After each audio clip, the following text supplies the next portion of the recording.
गुरुवार पूर्वाह्न स्थानीय हरचंडी साई स्थित सरस्वती शिशु विद्या मंदिर परिसर में राष्ट्रीय नववर्ष उत्सव पालित हो जाइछि। एही उत्सव में राष्ट्रीय स्वयंसेवक संघर पुरी जिला कार्यनिर्वाही अधिकारी सर्वेश्वर विषयी प्रदीप प्रज्वलन करथिले।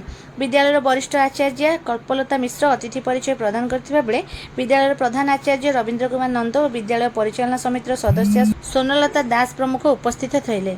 एही अवसर में स्वयंसेवक भाई मान द्वारा विद्यालय परिसर में शाखा और ध्वज प्रणाम कार्य अनुष्ठित होइथिला।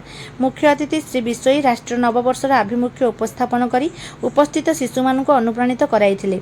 एही अवसर में पुरी नगर सदस्य मान द्वारा रैली कार्यक्रम रहिथिबा बेले टाउन हॉल ठारे सांस्कृतिक कार्यक्रम व्यवस्था करा जायथिला। प्रतिपद माने स्टार्टिंग डे काली तो द्वितीय हो तो याकू हमें संपूर्ण विवरण माननीय मुख्य अतिथि आज आपण मानकु कहिबे।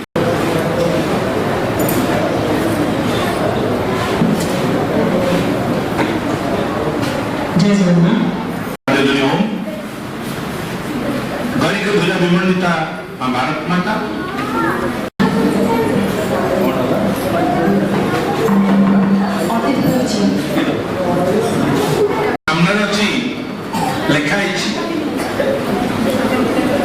राष्ट्रीय नववर्ष अवसर ग्रहण कर सामाजिक कर्मरे नियुक्त अच्छे शिशु मंदिर प्रतिटी गुरुजी ये स्वयं सेवक संघ वरिष्ठ आचार्य कल्पलता मिश्र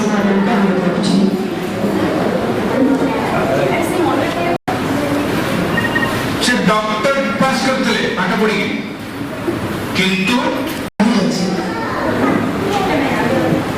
समस्त आपण मैंने बेले भावी दिखते हैप्पी न्यू ईयर केते ना जानवर थी लोक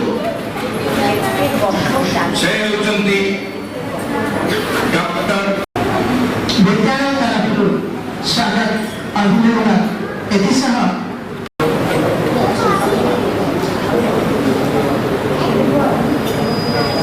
परम वैभव राष्ट्र करबा पई एवं छाप गुरुजी पकड़े इंग्लिश